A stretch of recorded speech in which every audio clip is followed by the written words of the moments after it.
Klizište opasno prijeti Prnjavoru Čutničkom. Nakon što se prije 2 dana pojavio rascijep na brdu, geodeti su obišli to područje i utvrdili da je stanje alarmantno.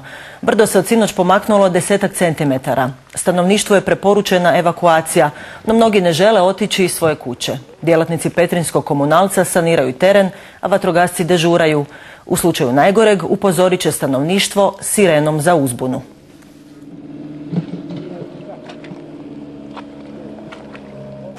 Bili su ovdje iz fakulteta, geološkog, to jest naftnog i rudarskog. Pa je gospođa Arbanas rekla da je dobro da ovaj dio, znači lijeve i desne strane, pokušamo preusmjeriti vodu. Znači sa lijeve strane brda i sa desne strane, da ne idu u ove pukotine i da ove pukotine stavimo na jelene. Mi ćemo ostati dežurati svaku noć i bit ćemo sa sirenom ovdje sa vatrogascima. Kad ne daj Bože krene, onda morate čuti i bježati.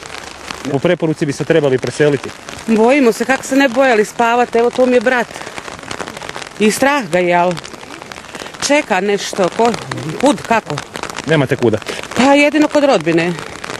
Jedino kod rodbine i to ćemo gledati da ga negdje smjestimo kod braće, kod sestri, kud bude htio ići, jer nije za spavat.